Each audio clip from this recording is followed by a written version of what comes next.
Assalamualaikum warahmatullahi wabarakatuh. Selamat pagi anak-anakku semua. Kita berjumpa lagi dalam pelajaran sejarah Indonesia. Kali ini untuk kelas 12 yang akan mengajarkan adalah Ibu Yani untuk sejarah Indonesia. Oke, Ibu tidak usah memperkenalkan lagi ya karena kalian sudah kenal siapa Ibu. Oke, langsung saja kita masuk pada materi. Untuk yang pertama, materi sejarah Indonesia kelas 12, yaitu kita masuk pada KD 3.1, yaitu bagaimana perjuangan menghadapi desintegrasi bangsa pada tahun 1948 sampai 1965. Nah, di sini akan Ibu mulai dari KD 3.1, yaitu menganalisis upaya bangsa Indonesia dalam menghadapi ancaman desintegrasi bangsa, antara lain PKI Madiun tahun 1948, DITII, APRA, Andi Asis, RMS, PRRI, Permesta, dan Gerakan 30 September atau yang disebut dengan G30 SPKI. Anak-anakku, tujuan kalian di sini belajar bagaimana setelah bangsa Indonesia merdeka ternyata masih banyak pergolakan yang harus dihadapi oleh bangsa Indonesia itu sendiri.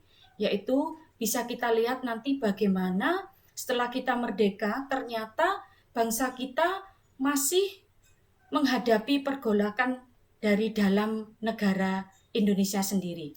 Nah, di sini nantinya kalian bisa melihat pergolakannya mana saja. Nah, ini jadi kalian bisa belajar di sini nanti bisa tahu ya bagaimana setelah kita merdeka ternyata tidak semulus yang kita hadapi ya, masih banyak perjuangan yang harus kita hadapi. Oke, di sini Ibu ambilkan cuplikan film. Kalian mungkin bisa tahu, ini kira-kira film apa? Dewan Jenderal tidak hanya satu, tapi saya kira Badan Pusat Intelijen BPI. Kalian udah tahu ya, kira-kira ini adalah film cuplikan dari berarti kita tidak apa? badan Ya, yang peristiwa percaya. G30 SPKI. Laporan mengenai hal Oke. Nah, di sini akan Ibu jelaskan bahasanya perjuangan menghadapi ancaman desintegrasi bangsa itu bisa dibedakan menjadi 3 kepentingan. Yang pertama adalah kepentingan karena ideologi. Yang kedua yaitu karena kepentingan. Dan yang ketiga yaitu karena adanya sistem pemerintahan. Oke. Sini akan Ibu bahas dulu karena adanya perbedaan ideologi atau kepentingan ideologi. Yang pertama ini dibagi menjadi 3, yaitu PKI Madiun pada tahun 1948, DITII, kemudian gerakan G30 SPKI itu sendiri pada tahun 1965. 65, mohon maaf. Nah, akan Ibu jelaskan dulu PKI Madiun. Di sini dilatar belakangi apa latar belakangnya, yaitu karena rekonstruksi dan rasionalisasi angkatan perang yang membuat kader komunis TNI menjadi berkurang. Ini lebih jelasnya bisa kalian baca ya, di buku paket juga ada. Kapan itu terjadi? Yaitu pada tanggal 18 September 1948. Tujuannya yaitu membentuk negara Republik Indonesia Soviet di Indonesia. Pemimpinnya adalah Amir Syarifuddin dan Musso. Nah, di sini sudah ada gambarnya, anak-anak ya, kalian bisa lihat. Otomatis nanti penumpasannya yaitu akan diadakan gerakan operasi militer atau GOM yang dipimpin oleh Kolonel Gatot Subroto dan Kolonel Sungkono. Yang kedua yaitu DITII. DITII ini sendiri nantinya akan terjadi di Jawa Barat, Jawa Tengah, Makassar, Aceh, dan Kalimantan Selatan. Ini Ibu jelaskan garis besarnya saja, nanti kalian bisa baca di buku paket ya. Di sini Ibu coba mulai dari Jawa Barat yang dipimpin oleh Kartosuwiryo, yaitu yang terjadi pada tanggal 7 bulan 8 tahun 1949. Yaitu dilatar belakangi karena ketidakpuasan atas perjanjian Renville Dan itu nanti akan ditumpas oleh pasukan yang bernama Baratayuda atau Pagar Betis. Yang kedua yaitu di Jawa Tengah yang dipimpin oleh Amir Fattah pada tanggal 23 bulan 8 tahun 1949. Yaitu karena adanya persamaan ideologi antara Amir dan Kartosuwiryo. Dan ini nantinya akan ditumpas melalui OM atau Gerakan Benteng Negara. Dan yang ketiga yaitu di Makassar, jadi yang dipimpin oleh Kahar Muzakar pada tanggal 7 bulan 8 tahun 1953. Ya ini dilatar belakangi oleh Kesatuan Gerilya Sulawesi Selatan yang ingin masuk pada APRIS. Ya, ini nantinya penumpasannya yaitu melalui operasi militer yang dilakukan oleh pemerintah Indonesia itu sendiri. Kemudian yang keempat yaitu di Aceh yang dipimpin oleh Daud Baureh pada tanggal 20 bulan 9 tahun 1953. Latar belakangnya karena adanya penurunan status Aceh menjadi karesidenan. Nah, ini nantinya bagaimana penumpasannya yaitu melalui musyawarah kerukunan rakyat Aceh. Dan yang kelima yaitu di Kalimantan Selatan yang dipimpin oleh Ibnu Hajar yang terjadi di tahun 1950, yaitu adanya dilatar belakangi pembentukan Kesatuan Rakyat yang Tertindas. Nah, ini nanti akan penumpasannya adalah operasi militer pada bulan Juli tahun 1963. Berikutnya yaitu gerakan 30 September yang dilatar belakangi bahasanya cita-cita untuk mendirikan negara Indonesia dengan landasan komunis mendorong terjadinya peristiwa G30 SPKI. Kondisi politik, sosial, dan ekonomi Indonesia pada waktu itu memberi angin segar kepada PKI untuk meluaskan pengaruhnya. Dan ini terjadi pada tanggal 18 September 1965. Yaitu puncaknya pada tanggal 30 September 1965. Tujuannya adalah mendirikan negara Indonesia dengan berlandaskan komunis. Pemimpinnya yaitu anggota-anggota PKI yang sampai sekarang masih menjadi misteri ya.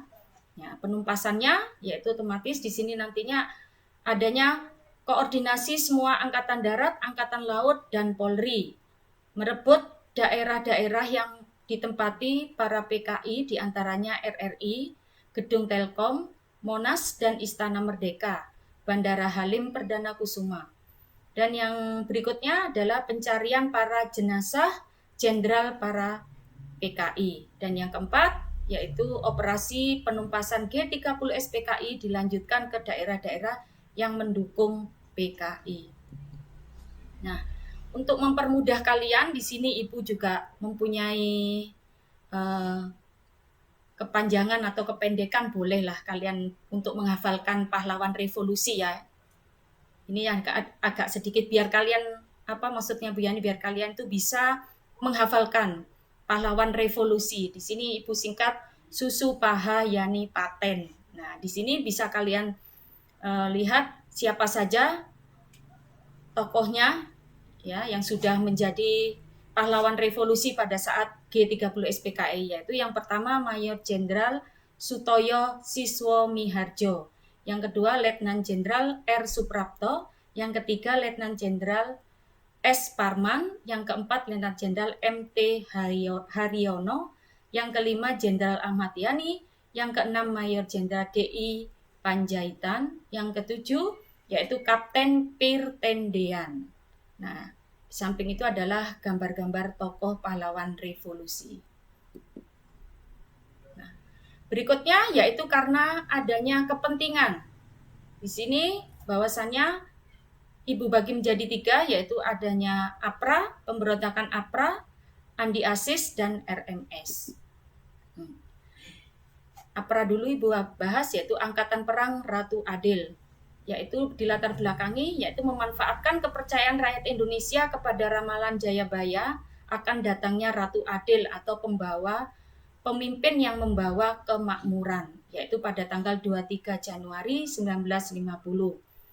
Di sini tujuan APRA itu sendiri yaitu ingin mempertahankan negara Pasundan atau negara federal APRA sebagai negara Pasundan. Pemimpinnya yaitu Raymond Westerling dan Sultan Hamid II. Operasi penumpasannya nanti yaitu adalah operasi militer yang dilaksanakan pada tahun 1950. Berikutnya pemberontakan Andi Aziz, yaitu dilatar belakangi karena menolak kedatangan Angkatan Perang Republik Indonesia Serikat dari unsur TNI, yaitu terjadi pada bulan April 1950 di Makassar. Tujuannya yaitu ingin mempertahankan negara Indonesia Timur atau NIT yang dipimpin oleh Andi Aziz. Nanti penumpasannya menggunakan operasi militer yang dipimpin oleh Kolonel A.E. Kaliwarang pada tanggal 15 April tahun 1950. Kemudian RMS, yaitu Republik Maluku Selatan. Dilatar belakangi yaitu karena penolakan terbentuknya NKRI dan penolakan penggabungan daerah-daerah negara Indonesia Timur ke wilayah NKRI, yaitu terjadi pada tanggal 25 April 1950. Tujuannya yaitu ingin mendirikan Republik Maluku Selatan atau RMS yang dipimpin oleh Mr. Dr. C.R. Stephen Somukil. Ya, penumpasannya yaitu nanti melalui operasi militer yang dipimpin oleh Kolonel A.E. Kaliwarang. Nah, ini adalah tokoh yang terlibat dalam pemberontakan RMS. Berikutnya karena kepentingan sistem pemerintahan, yaitu ini terjadi pemberontakan PRRI Permesta. PRRI dan Permesta di sini adalah latar belakang dari PRRI Permesta, yaitu sama-sama diakibatkan ketidakpuasan dari beberapa daerah di Sumatera dan Sulawesi terhadap alokasi biaya pembangunan dari pemerintah pusat. Nah, terjadinya kapan? Yaitu kalau PRRI tanggal 15 Februari 1958, kemudian Permesta pada tanggal 2 Maret 1957. Tujuannya yaitu ingin mempertahankan negara Indonesia Timur atau NIT. Nah, di sini dipimpin oleh PRRI yaitu Letkol Kolonel Ahmad Hussein dan Sarifuddin Prawira Negara sebagai Perdana Menteri di Sumatera Barat. Kemudian Permesta, Letkol Vinje Samuel di Makassar, Sulawesi. Penumpasannya yaitu nantinya kalau PRRI itu diadakan operasi 17 Agustus yang dipimpin oleh Letkol Ahmad Yani. Kemudian Permesta yaitu yang dipimpin operasi militer yang dipimpin nantinya oleh Letkol Ru Kim Toha.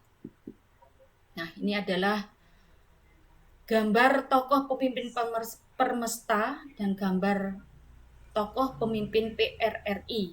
Bisa kalian lihat ya. Nah,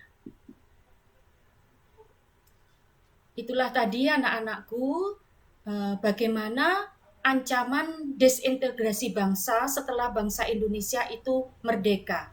Jadi setelah kita merdeka, nantinya ternyata masih banyak sekali pergolakan yang terjadi di dalam negeri yang ingin melepaskan diri dari NKRI.